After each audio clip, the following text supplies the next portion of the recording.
अस्सलाम वालेकुम। लेक्चर 2 की ये फर्स्ट वीडियो है। इसमें हम कैटेगरीज ऑफ कंप्यूटर्स डिस्कस करते हैं। तो ये आपको सामने डिफरेंट कैटेगरीज नज़र आ रही हैं कंप्यूटर्स की। सबसे पहली कैटेगरी जो है वो पर्सनल कंप्यूटर की है। पर्सनल कंप्यूटर जो है वो एक सिंगल पर्सन के लिए, यानी जिसको एट ए टाइम एक सिंगल यूज़र ऑपरेट करता है, इस टाइप के कंप्यूटर को हम पर्सनल कंप्यूटर कहते हैं। अब आप देखिए आपका जो लैपटॉप है उसको एक टाइम पे एक यूज़र यूज़ करता है, डेस्कटॉप कंप्यूटर हैं उनको एक टाइम पे एक यूज़र यूज़ कर सकता है। ऐसे ही कंप्यूटर को हम पर्सनल कंप्यूटर कहते हैं। तो कैटेगरी हम पहली लिख लेते हैं कि पहली कैटेगरी जो है वो पर्सनल कंप्यूटर। अच्छा, पर्सनल कंप्यूटर्स में दो मॉडल आ जाते हैं। एक को हम कहते हैं डेस्कटॉप और एक को हम कहते हैं टावर मॉडल। ये जो आपको नज़र आ रहा ना, ये जिसमें आपके पास जो सिस्टम यूनिट है वो वर्टिकल है, इसको हम टावर मॉडल कहते हैं। लेकिन इसके बरक्स एक मॉडल ऐसा भी है जिसमें जो सिस्टम यूनिट है वो हॉरिजेंटल टेबल पे प्लेस हम करते हैं, उस मॉडल को हम डेस्कटॉप मॉडल कहते हैं। इस तरह पर्सनल कंप्यूटर में दो पॉपुलर आर्किटेक्चर है, एक पीसी आर्किटेक्चर है और एक एप्पल आर्किटेक्चर है। पीसी आर्किटेक्चर में हमारे पास ये लैपटॉप्स आ जाते हैं जो हम यूज़ करते हैं, जैसे एचपी के, कॉम्पैक के, लिनोवो के, डेल के, सोनी के। और मैं एप्पल आर्किटेक्चर में मैकबुक आ जाती या मैक पीसी आ जाता है। ये जो आपको नज़र आ रहा है ये मैक पीसी, ये पर्सनल कंप्यूटर्स हैं। सेकंड इसमें कैटेगरी आती है मोबाइल कंप्यूटर्स की, mobile computers and mobile devices. Mobile computer भी एक पर्सनल कंप्यूटर है। अगर आप इसकी डेफिनेशन देखें तो ये पर्सनल कंप्यूटर है। लेकिन मोबाइल वर्ड का मीनिंग क्या है? मोबाइल का मीनिंग ये है कि ये पोर्टेबल है, इसको आप easily from one place to another place लेके जा सकते हैं, बैग में कैरी कर सकते हैं। इसका ये लाइट वेट है, बैटरी पावर्ड होते हैं, लेकिन इसमें सारे के सारे फंक्शंस होते हैं जो एक कंप्यूटर के हैं। सारी input devices and output devices इसमें एग्जिस्ट करती हैं। नो डाउट प्रिंटर के हद तक हम लिमिटेड हैं, लेकिन इसमें एलसीडी स्क्रीन एग्जिस्ट करती है, आपके पास टच पैड एग्जिस्ट करता है, आपके पास कीबोर्ड एग्जिस्ट करता है, साउंड, उसके बाद स्पीकर्स, उसके बाद आपके पास इंटरनेट, हर फैसिलिटी आपको मोबाइल कंप्यूटर प्रोवाइड करता है। तो मोबाइल कंप्यूटर को आप सिंपल वर्ड्स में लैपटॉप भी कह सकते हैं। मोबाइल कंप्यूटर, इसमें हम लैपटॉप को मोबाइल कंप्यूटर कहते हैं, क्योंकि हम लैपटॉप को इजीली एक जगह से दूसरी जगह लेके जा सकते हैं। लेकिन आपने मोबाइल कंप्यूटर को स्मार्टफोन नहीं कहना। उसकी वजह क्या है? क्योंकि वो मोबाइल डिवाइस है, वो मोबाइल कंप्यूटर नहीं है। लैपटॉप कंप्यूटर्स हैं, नोटबुक कंप्यूटर्स हैं। नोटबुक कंप्यूटर्स कौन से हैं? बास लैपटॉप्स ऐसे हैं जिनका एलसीडी साइज़ 10 इंच से स्मॉल है। Laptop with LCD size less than और इक्वल टू 10 इंच, ऐसे कंप्यूटर को हम नोटबुक कह देते हैं, क्योंकि उनकी डायमेंशंस जो हैं वो एक नोटबुक की तरह की। और नोटबुक कंप्यूटर जो होते हैं वो इतने पावरफुल नहीं होते, उनमें स्मॉल कैपेसिटी के या स्मॉल स्पीड के प्रोसेसर्स लगे होते हैं। उनको हम नॉर्मल ऑफिशियल वर्क के लिए तो यूज़ कर सकते हैं, लेकिन अगर हम चाहेंगे हमने उन पर बहुत एक्सटेंसिव वर्क करना तो वो नहीं हम उसमें कर सकते। लेकिन लैपटॉप जो है वो पावरफुल भी हो सकते हैं। तो जो लैपटॉप कंप्यूटर्स हैं वो पावरफुल भी हो सकते हैं। इवन के आपके पास लैपटॉप में एक सीरीज़ आती है जिसको हम वर्क स्टेशन लैपटॉप बोलते हैं। अब वर्क स्टेशन लैपटॉप जो है उसमें डिस्क कैपेसिटी भी ज़्यादा होती है और ग्राफिक कार्ड भी ज़्यादा पावरफुल होता है। इसको नॉर्मली ये जो लोग वीडियो रेंडरिंग करते हैं ये यूज़ करते हैं। उसके बाद आपके पास नेट बुक्स आ जाती हैं, यानी इस टाइप की डिवाइसेस जिसमें सिर्फ आपके पास इंटरनेट की फैसिलिटी है, आप सिर्फ उस पर इंटरनेट यूज़ कर सकते हैं, उनको हम नेट बुक्स कहते हैं। फिर अल्ट्रा थिन पीसीज आते हैं, अल्ट्रा थिन लैपटॉप्स आते हैं जो इनका मज़ीद वेट कम है। फिर टैबलेट पीसी हैं जिसे हम टैब बोलते हैं, उसमें विंडोज़ बेस्ड टैब भी आते हैं जस्ट लाइक वो मोबाइल फ़ोन है, आप मोबाइल फ़ोन की तरह ही है और टच स्क्रीन है, उस पर कोई कीबोर्ड नहीं है, आप on screen virtual keyboard use करते हैं और उस पर आप फिंगर टच से सारा कुछ ऑपरेट करते हैं, उसको हम टैबलेट पीसी कहते हैं। तो टैबलेट पीसी में आपके पास विंडोज़ भी आती है और ये एंड्रॉयड बेस्ड भी आते हैं। नेक्स्ट आता है मोबाइल डिवाइसेस। मोबाइल डिवाइसेस का मीनिंग है कि ये कंप्यूटिंग डिवाइसेस ही हैं, लेकिन आप इनको अपने हैंड में कैरी कर सकते हैं। ऐसी डिवाइसेस जिनमें कंप्यूटर्स की फैसिलिटीज़ हैं लेकिन उनका साइज़ स्मॉल है कि आप उनको हैंड में कैरी कर लें, वो मोबाइल डिवाइसेस हैं। जैसे स्मार्टफोन, आजकल के जो मोबाइल फ़ोन्स हैं उनको हम स्मार्टफोन कहते हैं। पहले मोबाइल फ़ोन का काम सिर्फ यही था कि हम उसको चार्ज करते थे, कॉल डायल करते थे और टेक्स्ट करते थे, लेकिन आज का मोबाइल फ़ोन ज़्यादा एडवांस्ड है। उसमें हम कॉल और टेक्स्ट के अलावा इंटरनेट भी यूज़ करते हैं, वॉइस मैसेजेस भी सेंड करते हैं, हम इंटरनेट को ब्राउज़ करते हैं, फिर उसके बाद हम वर्ड, एक्सेल और पावर पॉइंट के डॉक्यूमेंट क्रिएट कर सकते हैं, अपनी पिक्चर्स को एडिट कर सकते हैं, इवन के वीडियो एडिटिंग भी कर सकते हैं, उस पर सॉन्ग सुन सकते हैं, मूवीज़ डाउनलोड कर सकते हैं, गेम्स खेल सकते हैं। तो ये सारे के सारे फंक्शंस जो हैं ये कंप्यूटर्स के रिलेटेड ही हैं, तो इसलिए आज के मोबाइल फ़ोन को हम स्मार्टफोन कह देते हैं। उसके बाद सेकंड इसमें आ जाता है पीडीए। पीडीए हम कहते हैं पर्सनल डिजिटल असिस्टेंट को। पीडीए हम कहते हैं पर्सनल डिजिटल असिस्टेंट को। मैं यहाँ पर राइट अप भी कर देता हूँ आपके अंडरस्टैंडिंग के लिए। मोबाइल डिवाइसेस, तो इसमें पहली डिवाइस आ जाती है हमारे पास स्मार्टफोन, सेकंड डिवाइस आ जाती है PDA personal digital assistant. Personal digital assistant एक मोबाइल टाइप की डिवाइस थी, लेकिन इसमें हमारे पास फैसिलिटीज़ हुआ करती थी कि हम ईमेल कर लेते थे, डॉक्यूमेंट्स क्रिएट कर लेते थे, उसके बाद कैलेंडर था उसमें नोटिफिकेशन लगा लेते थे। लेकिन आज का जो स्मार्टफोन है वो हमें ये सारी फैसिलिटीज़ देता है। हम उसमें अपने डॉक्यूमेंट भी प्रिपेयर कर लें, ईमेल उसमें यूज़ कर लें, उसके बाद हम उसमें नोटिफिकेशंस लगा लें कि वो हमें रिमाइंडर देता रहे। तो आज का जो मोबाइल फ़ोन है वो सिंपल मोबाइल फ़ोन नहीं है, बल्कि पीडीए भी उसमें इंक्लूडेड है। इस तरह थर्ड कैटेगरी आती है ई बुक रीडर। ई बुक क्या चीज़ है? इलेक्ट्रॉनिक बुक, जिसको हम सिंपल वर्ड्स में कहते हैं पीडीएफ बुक। तो मोबाइल टाइप की स्पेशल डिवाइसेस थी जिसमें हम सिर्फ बुक्स को एक्सेस कर सकते थे और सिर्फ बुक्स को ही रीड कर सकते थे। आजकल हम स्मार्टफोन पे ये काम करते हैं। उसके बाद अदर हैंड हेल्ड कंप्यूटर्स हैं। अदर हैंड हेल्ड कंप्यूटर्स कौन से हैं? अक्सर आप लोग किसी अच्छे स्टोर की पार्किंग में जाएं जो मल्टी फ्लोर स्टोर हो, तो वहाँ पर जो पार्किंग वाले हैं वो आपको हैंड रिटर्न टोकन नहीं प्रोवाइड करते। उनके पास एक डिवाइस होती है जो इतनी कंफर्टेबल होती है कि उसको आप हैंड में कैरी कर सकते हैं। आप उस पर गाड़ी का नंबर लिखते हैं और उससे एक चालान या आप कह दें कि एक टिकट प्रिंट हो जाता है। इस टाइप के कंप्यूटर को आप हैंड हेल्ड कंप्यूटर कहते हैं, जो लेट्स सपोज हम कह दें कि पार्किंग टिकट्स जनरेट करता। इसी तरह अक्सर स्टोर्स में स्टॉक टेकिंग के लिए डिवाइसेस यूज़ होती हैं जिसको वो स्टोर में स्कैन करते जाते हैं और वो जो ऑटोमेटिकली इन्वेंट्री को काउंट करता जाता है। फिर ये मीटर रीडर जो थे, इन्होंने भी एक वक्त में ये डिवाइसेस यूज़ करना स्टार्ट की थी। खैर अब तो वो भी स्मार्टफोन यूज़ करते हैं, लेकिन पहले इसको यूज़ करते थे। तो ये एक्चुअली क्या है? हैंड हेल्ड कंप्यूटर है। फिर पोर्टेबल मीडिया प्लेयर्स हैं। पोर्टेबल मीडिया प्लेयर्स क्या हैं?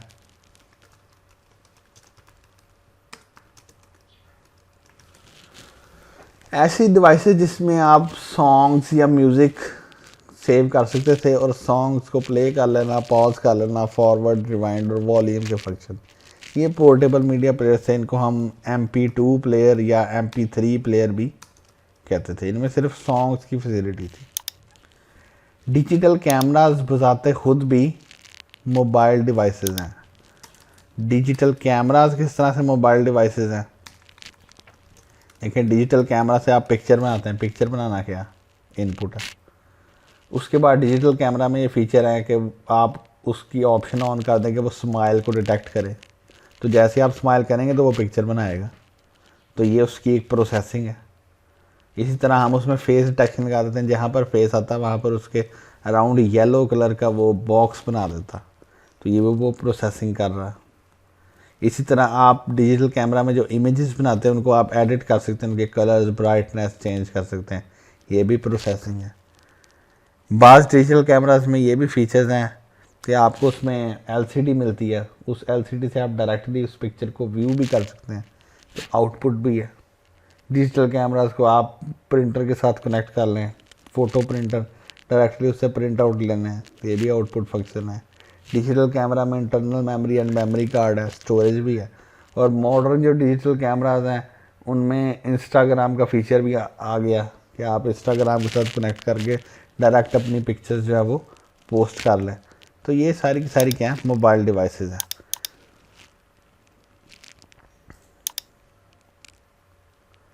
उसके बाद आते हैं गेमिंग कंसोल्स या गेम कंसोल्स।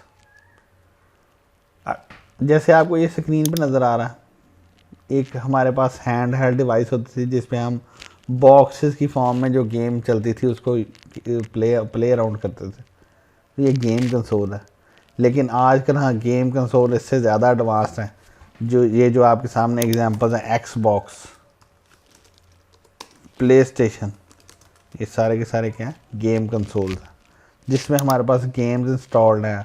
हमारे पास रिमोट कंट्रोल हैं गेम्स खेलने के लिए, रिमोट कंट्रोल इनपुट डिवाइसेस हैं, गेम्स इंस्टॉल्ड हैं तो स्टोरेज भी है, फिर हम गेम खेलते हैं तो प्रोसेसिंग भी होती है, साथ ही हम उसको स्क्रीन पे कनेक्ट कर लेते हैं तो हमें आउटपुट भी नज़र आती है। तो गेम कंसोल्स भी एक टाइप के कंप्यूटर्स ही हैं। नेक्स्ट हमारे पास आते हैं सर्वर कंप्यूटर्स। अक्सर हमने ये टर्म सुनी है, सर्वर। सर्वर का वर्ड बना सर्विस से, जो आपको सर्व करता है, यानी ऐसा कंप्यूटर जिसको आप रिक्वेस्ट करते हैं, वो आपकी रिक्वेस्ट को रिसीव करता है और उसके बाद उस रिक्वेस्ट के लिहाज से आपको सर्व करता है, यानी अपना रिस्पॉन्स प्रोवाइड करता है, या तो किसी चीज़ की एक्सेस देता है या डिनाई कर देता है। जैसे हम इंटरनेट पर लिखते हैं facebook.com, तो हमारे सामने फेसबुक का मेन पेज आ जाता है। अब ये मेन पेज हमारे पास तो कहीं स्टोर नहीं, ये मेन पेज किसी ऐसे कंप्यूटर पर स्टोर है जो हमें नहीं पता कहाँ पर एग्जिस्ट करता। हमारे लिए वो रिमोट कंप्यूटर है, लेकिन हमने लिखा facebook.com, इट मीन्स कि हमने उसे रिक्वेस्ट की। जब हमने रिक्वेस्ट की, रिक्वेस्ट सर्वर के पास पहुंची और सर्वर ने साथ ही हमें रिस्पॉन्ड किया। रिस्पॉन्ड कैसे किया कि उसने हमें फेसबुक का मेन पेज डिस्प्ले करवा दिया। अब सर्वर कंप्यूटर जो है ये मल्टी यूज़र कंप्यूटर है, यानी सर्वर को कभी भी सिंगल यूज़र यूज़ नहीं करता, उसको मल्टीपल यूज़र्स यूज़ करते हैं at a single time. Facebook की एग्जांपल ले लें। फेसबुक की जो एप्लीकेशन है, जैसे हमने पहले डिस्कस किया था कि फेसबुक बताते खुद एक वेब एप्लीकेशन है। फेसबुक की वेब एप्लीकेशन हमारे पास नहीं स्टोर, हमारे कंप्यूटर में ना ही हमारे मोबाइल में स्टोर है। जो भी फेसबुक के रिलेटेड डाटा वो सारे का सारा फेसबुक के सर्वर पे है। यही वजह है कि हम अपनी फेसबुक लैपटॉप से ओपन कर लें, यूनिवर्सिटी जाके ओपन कर लें, किसी और सिटी में जाके ओपन कर लें, मोबाइल फ़ोन से ओपन कर लें, हमें सेम डाटा नज़र आता। अगर ऐसा ना होता तो हमें मोबाइल में डिफरेंट डाटा नज़र आता और अपने कंप्यूटर पे डिफरेंट डाटा नज़र आता, क्योंकि सर्वर कंप्यूटर जो है वो सेंट्रल लोकेशन प्रोवाइड करता है। सेंट्रल लोकेशन है किस लिए? डाटा स्टोरेज के लिए भी, प्रोग्राम्स के लिए भी और इन्फॉर्मेशन जनरेट करने के लिए भी। तो सर्वर कंप्यूटर जो है ये एक मल्टी यूज़र कंप्यूटर है, बल्कि मैं यहाँ पर राइट अप भी कर देता हूँ, multi user computer receives user request and responds. User request को रिसीव करता और रिस्पॉन्ड करता। अब यहाँ पर एक और कैटेगरी आती है मेन फ्रेम की। आजकल हम लोग सर्वर और main frame terms interchangeably use कर लेते हैं, लेकिन मेन फ्रेम कंप्यूटर जो हैं ये लार्ज कंप्यूटर्स हैं, एक्सपेंसिव हैं। क्यों एक्सपेंसिव है? क्योंकि ये पावरफुल हैं। अब इनको हमने पावरफुल क्यों बनाया? ताकि ये मल्टीपल यूज़र्स को सपोर्ट कर सकें, यानी इन पे मल्टीपल यूज़र्स जो हैं वो वर्किंग कर सकें। और इन यूज़र्स की क्वांटिटी कितनी हो सकती है, हंड्रेड्स टू थाउजेंड्स। तो हंड्रेड्स टू थाउजेंड, ये पावरफुल कंप्यूटर्स हैं। ठीक है जी। इसके बाद हमारे पास आ जाते हैं सुपर कंप्यूटर्स। जो दुनिया में सबसे फास्टेस्ट कंप्यूटर्स हैं वो सुपर कंप्यूटर्स हैं। और सुपर कंप्यूटर्स जो हैं ये किसी एक रूम में या किसी एक टेबल पे नहीं आ सकते, बल्कि इनका साइज़ बहुत लार्ज है। हो सकता है सुपर कंप्यूटर को आपको रखने के लिए एक पूरी फ्लोर बिल्डिंग का चाहिए हो। तो सुपर कंप्यूटर जो है वो ज़्यादातर हम साइंटिफिक पर्पज़ के लिए यूज़ कर सकते हैं, जिसमें कम्प्लेक्स टास्क हैं, एनालिटिकल टास्क हैं, उनको परफॉर्म करने के लिए हम सुपर कंप्यूटर्स को यूज़ करते हैं। नेक्स्ट हमारे पास कैटेगरी आती है एम्बेडेड कंप्यूटर्स की। आपने एक बात याद रखनी कि जो एम्बेडेड कंप्यूटर्स हैं वो स्पेशल पर्पज़ हैं। एम्बेडेड कंप्यूटर्स जो हैं वो स्पेशल पर्पज़ है। जिस तरह हमारे पास आजकल लैपटॉप है ना, जो जनरल पर्पज़ है, हम ग्राफिक डिज़ाइनिंग के लिए यूज़ करें, चाहे हम एप्लीकेशन या लेटर टाइप आउट करने के लिए यूज़ करें, चाहे हम इनको इंटरनेट के लिए यूज़ करें, चाहे हम इनको सिर्फ मूवीज़ देखने के लिए यूज़ करें, तो हमारे जो लैपटॉप या डेस्कटॉप कंप्यूटर्स हैं ये जनरल पर्पज़ है। इसी तरह जो सर्वर्स हैं, कोई पर्सन उसे बैंकिंग के लिए यूज़ कर सकता है, कोई पर्सन उसे सिर्फ सॉफ्टवेयर स्टोर करने के लिए यूज़ कर सकता है, कोई उस पर इंफॉर्मेटिव चीज़ें प्लेस कर सकता है। तो सर्वर भी जनरल पर्पज़ हैं। लेकिन जो हमारे पास एम्बेडेड कंप्यूटर्स हैं उनका कोई स्पेसिफिक पर्पज़ है। इसका मतलब है कि वो इतने पावरफुल भी नहीं है, उनमें इतनी ज़्यादा फैसिलिटीज़ भी नहीं है। एम्बेडेड कंप्यूटर्स कहाँ पर यूज़ होते हैं, इलेक्ट्रॉनिक्स में, मोबाइल फ़ोन्स में एंड डिजिटल फ़ोन्स में। जो आपके पास टेलीविज़न आ रहे हैं एंड्रॉयड टीवी बॉक्स के साथ, उनमें यूज़ होते हैं। अब कैमराज में जो आपके पास कंप्यूटिंग की फैसिलिटी है वो कैमरे की हद तक है। यानी अगर आप चाहें ना कि मैं उस कैमरा पे कोई माइक्रोसॉफ्ट वर्ड या एक्सेल इंस्टॉल कर लूँ, तो ऐसा पॉसिबल नहीं है, क्योंकि कैमरा जो है वो स्पेसिफिक पर्पज़ है। यानी उसका पर्पज़ ये है कि आप उसको कैम कॉर्डर के तौर पे यूज़ कर लें या स्टिल फोटोग्राफी के लिए यूज़ कर लें। इस तरह डीवीडी प्लेयर्स में जो फंक्शंस हैं वो एम्बेडेड कंप्यूटर्स की वजह से हैं। आपके पास आंसरिंग मशीन्स हैं, जैसे एटीएम मशीन्स हैं, ये भी एम्बेडेड कंप्यूटर्स हैं।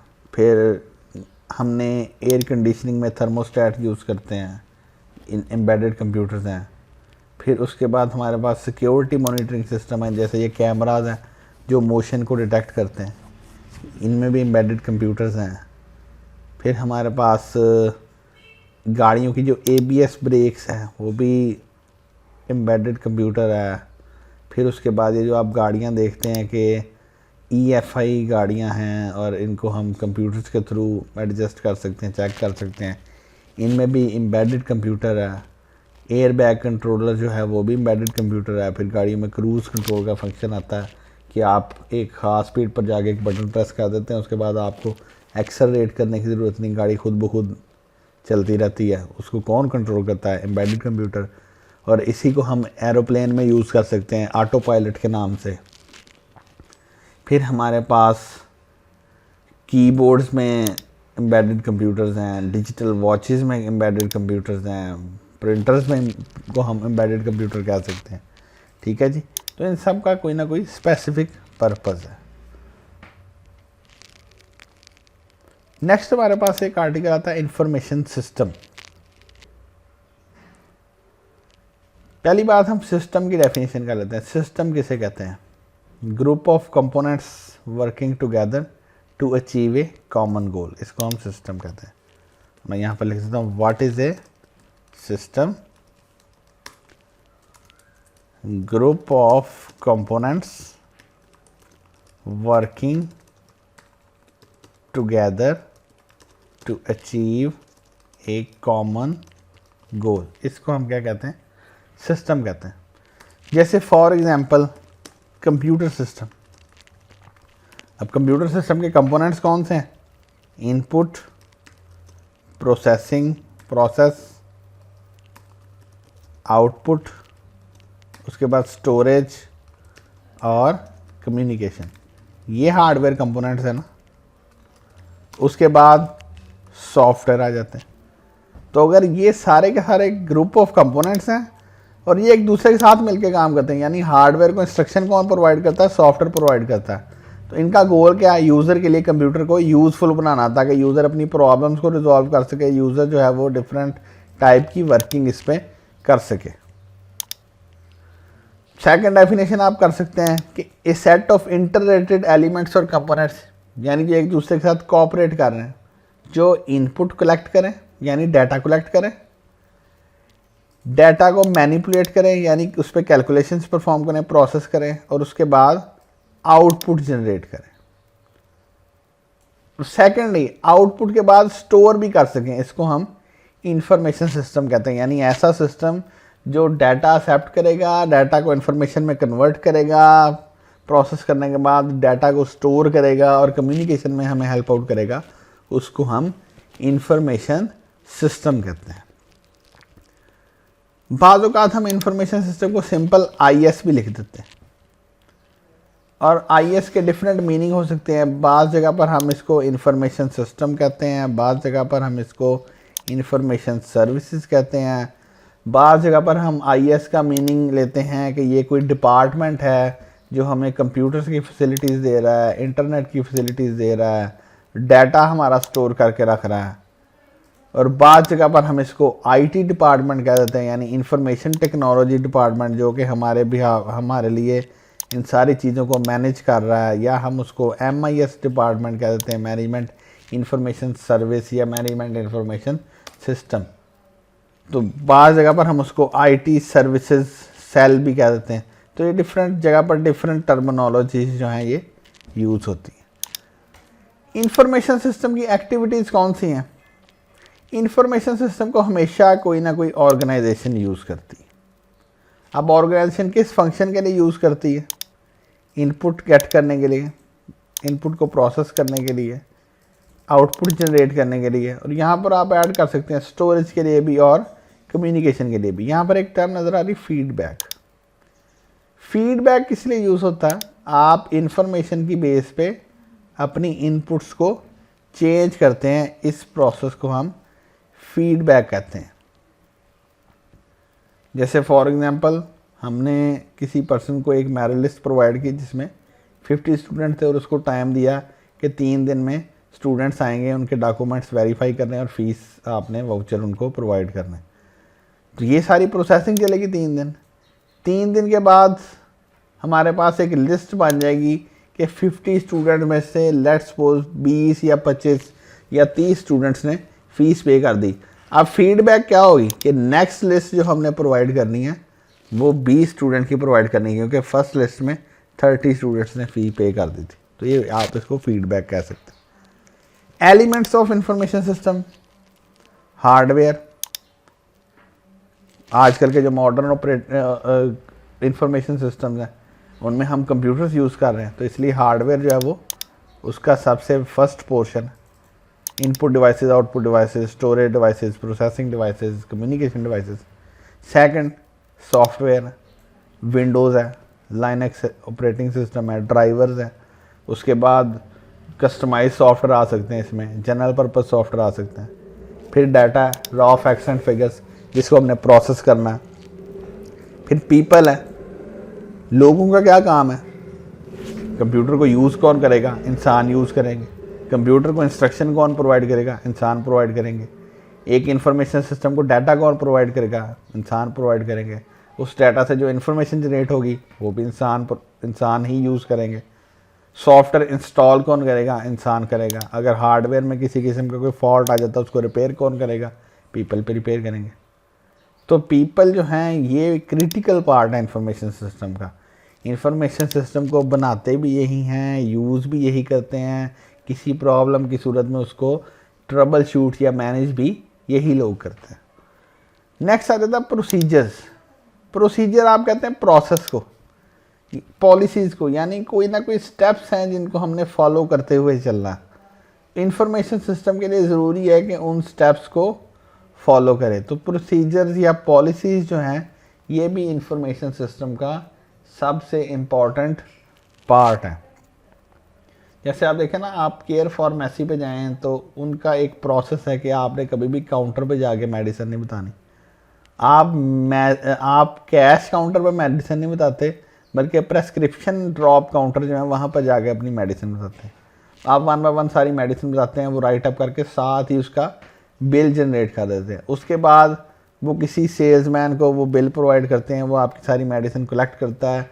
वो मेडिसिन फिर बिल के साथ मेडिसिन चेकिंग काउंटर पे चली जाती है। फिर वहाँ पर एक बंदा उस मेडिसिन को चेक करता है, पैक करता है और फिर कैश काउंटर को हैंड ओवर कर देता है। वो आपका नाम बुलाते हैं और फिर आप कैश पे करते हैं।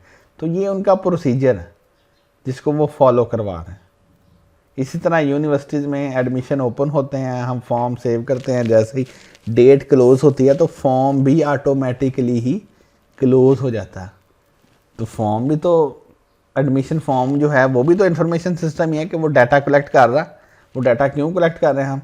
ताकि उसको प्रोसेस करके उससे हम मेरिट लिस्ट जनरेट कर सकें। मेरिट लिस्ट इन्फॉर्मेशन, तो वो भी इस प्रोसीजर को फॉलो करता है कि जो एडमिशन की क्लोजिंग डेट होगी उसके बाद कोई भी स्टूडेंट अपना डाटा इनपुट नहीं कर सकेगा। तो प्रोसीजर्स एंड पॉलिसीज़ बहुत इंपॉर्टेंट है किसी भी इंफॉर्मेशन सिस्टम के लिए। उसके बाद डेफिनेशन आती है कंप्यूटर बेस्ड इंफॉर्मेशन सिस्टम्स। आजकल मॉडर्न जितने भी इंफॉर्मेशन सिस्टम हैं वो सारे के सारे कंप्यूटर बेस्ड ही हैं, लेकिन अक्सर जगह ऐसी भी हैं जहाँ पर अभी भी मैनुअल इंफॉर्मेशन सिस्टम ही चल रहे हैं, जहाँ पर हम रजिस्टर्स यूज़ कर रहे हैं, रजिस्टर पे डाटा लिखते जा रहे हैं, फिर जब हमें इंफॉर्मेशन चाहिए उसी रजिस्टर से ही हम गेट करते हैं। लेकिन अब ट्रेंड जो है वो कंप्यूटर्स की तरफ ज़्यादा जा रहा है, specially in our country. CBIS is composed of hardware, software, databases, telecommunications, people and procedures। तो ये सारे के सारे क्या हैं? CBIS के कंपोनेंट्स। अब ये कंपोनेंट्स करते क्या हैं? डाटा कलेक्ट करते हैं, प्रोसेस करते हैं, स्टोर करते हैं और उसके बाद आउटपुट जनरेट करते हैं। जैसे गवर्नमेंट बेकरी पे सॉफ्टवेयर यूज़ हो रहा है, बैंक्स में यूज़ हो रहे हैं, मेडिकल स्टोर्स पे यूज़ हो रहे हैं, हॉस्पिटल्स में यूज़ हो रहे हैं, डिफरेंट यूनिवर्सिटीज़ में लर्निंग मैनेजमेंट सिस्टम यूज़ हो रहे हैं। ये सारे के सारे computer based information system. Advantages क्या हैं कंप्यूटर बेस्ड इंफॉर्मेशन सिस्टम के? एक तो क्योंकि ये कंप्यूटराइज्ड हैं तो इनमें डाटा की प्रोसेसिंग फास्ट है, इनमें स्टोरेज स्पेस ज़्यादा है, तो आप इनमें huge amount of data store कर सकते हैं। फिर आपके पास बैकअप की ऑप्शन है कि आप इनको डिफरेंट USB पे कॉपी कर लें या आप गूगल ड्राइव पे ऑनलाइन इसका बैकअप रख लें, ताकि इन केस अगर आपके साथ कोई भी प्रॉब्लम जनरेट होती है तो आप उस डाटा को रिकवर कर सकें। फिर ये सिक्योरिटी आपको प्रोवाइड करते हैं, आप फोल्डर्स को पासवर्ड लगा लेते हैं, कंप्यूटर को पासवर्ड लगा लेते हैं, तो आपको सिक्योरिटी प्रोवाइड करते हैं। और उसके बाद पेपरलेस रिकॉर्ड्स हैं, यानी बजाय इसके कि आप बंच ऑफ पेपर्स को और फाइल्स को और आप रिकॉर्ड रजिस्टर्स को अपने पास स्टोर करके रखें, आपके पास फाइल्स पड़ी हैं, उन फाइल्स को आप फोल्डर्स में ऑर्गेनाइज करके इजीली कंप्यूटर्स में रख सकते हैं। ठीक है जी, तो ये कंप्यूटर बेस्ड इंफॉर्मेशन सिस्टम है। नेक्स्ट हमारे पास आता है examples of computer usages. Different type के यूज़र्स हैं, उनका यूजेज हम डिस्कस करेंगे। सबसे पहले हमारे पास आते हैं होम यूज़र्स, जैसे आप, मैं। हम इसको वेब ब्राउजिंग के लिए यूज़ करते हैं, हम इसको चैटिंग के लिए यूज़ करते हैं, हम इसको मूवीज़ के लिए, सॉन्ग्स के लिए यूज़ करते हैं। बाद लोग इसको फाइनेंस को मैनेज करने के लिए यूज़ करते हैं, यानी वो अपने घर का बजट इससे बना सकते हैं। फिर इसके बाद ऑफिस यूज़र्स हैं। ऑफिस यूज़र्स क्या करते हैं? Official email send and receive करते हैं।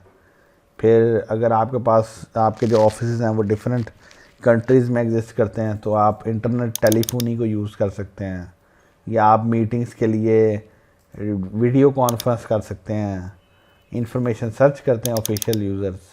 फिर मोबाइल यूज़र्स हैं। मोबाइल यूज़र्स जो ट्रैवलिंग के दौरान लैपटॉप्स को यूज़ करते हैं, जो ट्रैवलिंग के दौरान मूवीज़ देखते हैं, गेम्स खेलते हैं। अब मोबाइल यूज़र जो है वो होम यूज़र भी हो सकता है और ऑफिस यूज़र भी हो सकता है, यानी वो अपने लैपटॉप को इंटरनेट के लिए भी, मूवीज़ के लिए भी, सॉन्ग्स के लिए भी, गेम्स के लिए भी यूज़ कर सकता है। और ऐसा भी हो सकता है कि वो अपने लैपटॉप को ऑफिशियल वर्क के लिए यूज़ करें। उसके बाद हमारे पास आते हैं पावर यूज़र्स। पावर यूज़र जो हैं बेसिकली कंप्यूटर के रिसोर्सेज को प्रॉपरली यूटिलाइज करते हैं। ये ज़्यादातर लोग वो है जो मल्टीमीडिया पे वर्किंग करते हैं, जैसे ग्राफिक डिज़ाइनर्स, जैसे ये वीडियो एडिटर्स, ये डिफरेंट फंक्शंस पे जो वीडियोस बनाते हैं, फिर उनके बाद उन वीडियोस को कंबाइन करते हैं, उसके पीछे बैकग्राउंड म्यूज़िक लगाते हैं, फिर उन वीडियोस को वो उन पे डिफरेंट स्पेशल इफ़ेक्ट्स ऐड करते हैं। तो इस टाइप के यूज़र्स को हम पावर यूज़र्स कहते हैं, एनिमेशंस क्रिएट करते हैं। फिर आते हैं इंटरप्राइज यूज़र्स। इंटरप्राइज यूज़र जो हैं किसी भी कंपनी के जो ओनर्स हैं या किसी भी कंपनी के जो सीईओज़ हैं, उनको हम इंटरप्राइज यूज़र्स कह देते हैं, जिन्होंने डिफरेंट फाइनेंशियल रिपोर्ट्स देखनी है, जिन्होंने एम्प्लॉयज़ की परफॉर्मेंस देखनी है, जिन्होंने ये देखना है कि हमारी कंपनी में हमें प्रॉफिट हो रहा है, लॉस हो रहा है। इन टाइप के यूज़र को आप इंटरप्राइज यूज़र्स कहते हैं। जैसे एफबीआर देख लें कि कितने लोगों ने टैक्स प्रोवाइड करना था, कितने लोगों ने टैक्स प्रोवाइड कर दिया, कितने लोगों का टैक्स रिमेनिंग है, ये इंटरप्राइज यूज़र है।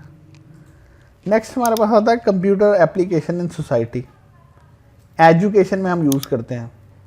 इस स्लाइड्स के लिए मैं पावर पॉइंट यूज़ कर रहा हूँ, मैं वीडियो रिकॉर्ड करने के लिए इस टाइम पे कोई सॉफ्टवेयर यूज़ कर रहा हूँ।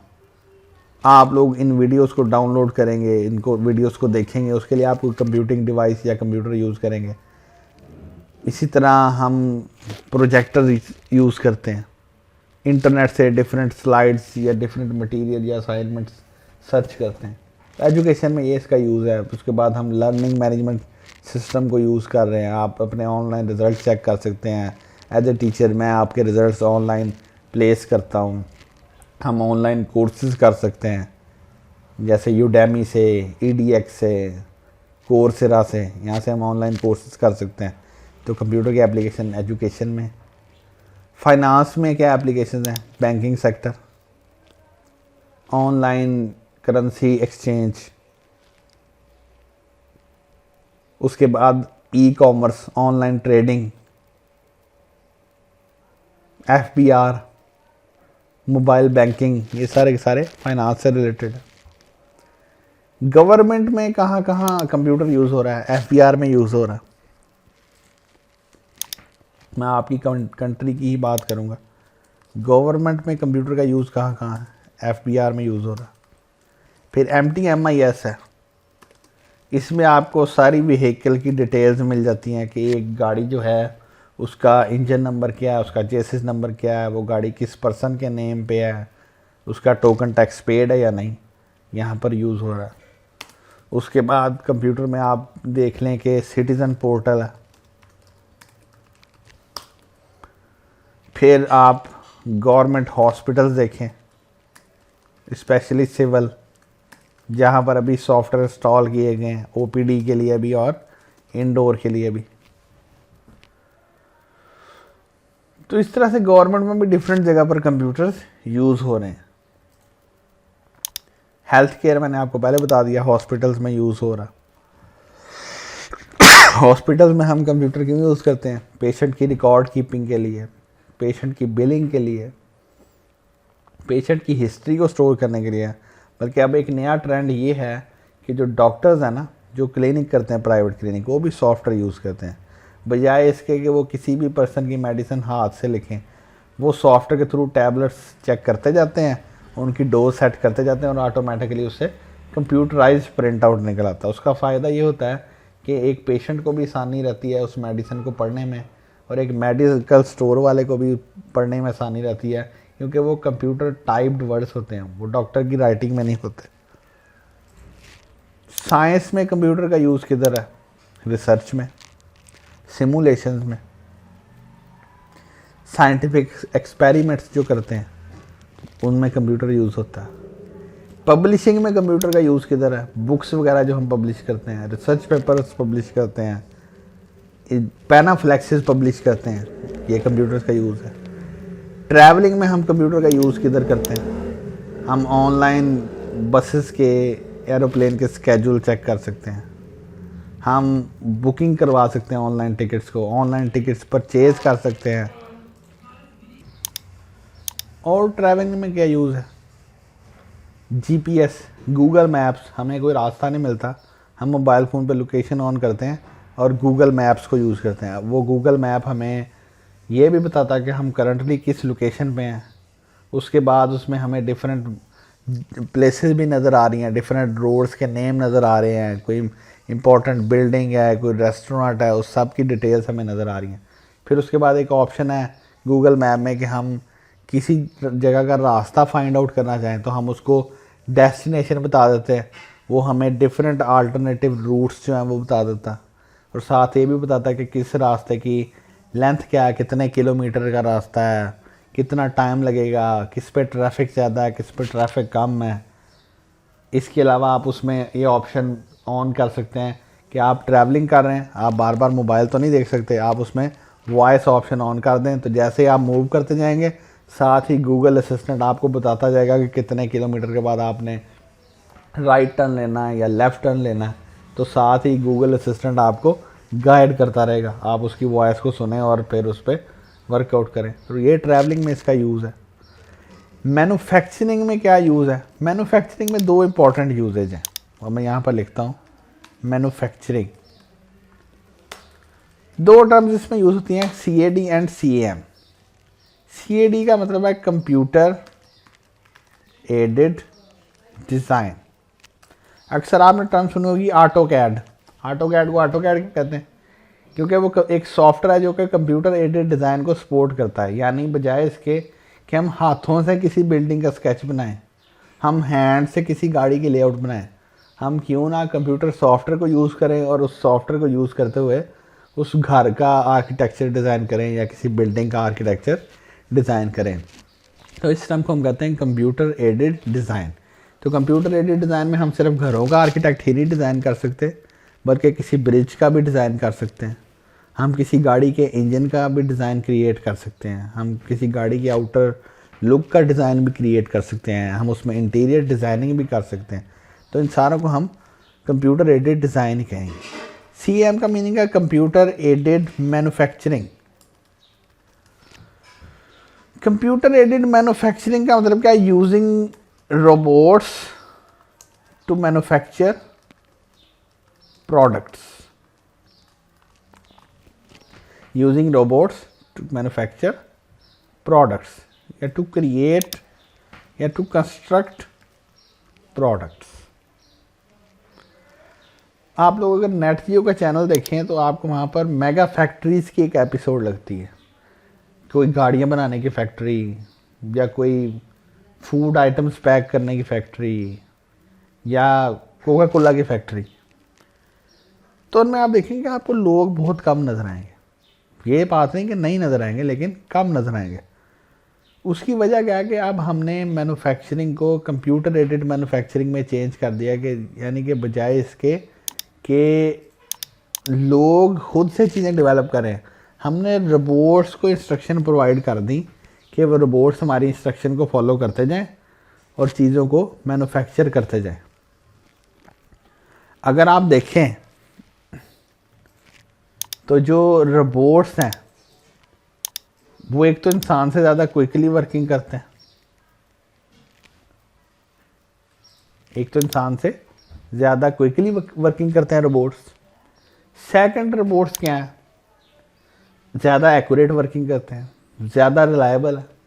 यानी आपके पास अगर एक ह्यूमन कारपेंटर है ना, आप उसे कहेंगे मुझे 10 टेबल्स बना दो, तो वो 10 टेबल बनाएगा, लेकिन किसी ना किसी टेबल में कोई मामूली सा लेंथ या हाइट या विड्थ का डिफरेंस ज़रूर रह जाएगा, चाहे वो 1 मिलीमीटर में हो, चाहे 1 सेंटीमीटर में हो, डिफरेंस ज़रूर आ जाएगा। लेकिन अगर आप रोबोट्स के थ्रू ये टेबल्स क्रिएट करवाएंगे तो रोबोट्स को स्ट्रिक्ट इंस्ट्रक्शन है, उसने उन्हीं इंस्ट्रक्शन को फॉलो करना है, एक्यूरेटली फॉलो करना है और कंसिस्टेंसी के साथ फॉलो करना है। और रोबोट्स जो चीज़ डेवलप करेंगे उसमें आपको 1 मिलीमीटर तो क्या है 1 नैनोमीटर का डिफरेंस भी नहीं मिलेगा। यानी रोबोट्स जो है एक तो फास्ट स्पीड से काम करते हैं, एक एक्यूरेसी से काम करते हैं, दूसरा रोबोट्स जो हैं वो कंसिस्टेंसी से काम करते हैं। तो आपको जो ओवरऑल प्रोडक्ट्स मिलती हैं वो सेम सॉर्ट ऑफ फिनिशिंग में मिलती हैं। इसकी और हम एग्जांपल डिस्कस कर लेते हैं। अगर हम एक ह्यूमन को कहें कि आपने 10 गाड़ियों को पेंट करना, तो वो गाड़ियों को पेंट करेगा, लेकिन क्वाइट पॉसिबल किसी एक गाड़ी में हल्का सा कलर टोन का डिफरेंस रह जाए, क्योंकि इंसान ने अंदाजे से पेंट करना। लेकिन अगर आप यही काम रोबोट से करवाएं, तो रोबोट्स ने हर चीज़ को क्वांटिफाई करके करना है कि मैंने कितने सेकंड तक इस एरिया को पेंट करना, कितनी क्वांटिटी में पेंट करना।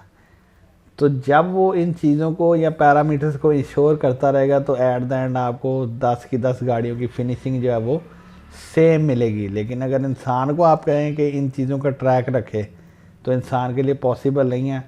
वो सेकंड्स कैसे काउंट करेगा, वो नहीं, पॉसिबल नहीं है, वो उतनी कंसिस्टेंसी से काम नहीं कर सकता। तो ये मैन्युफैक्चरिंग में कंप्यूटर का यूजेज है।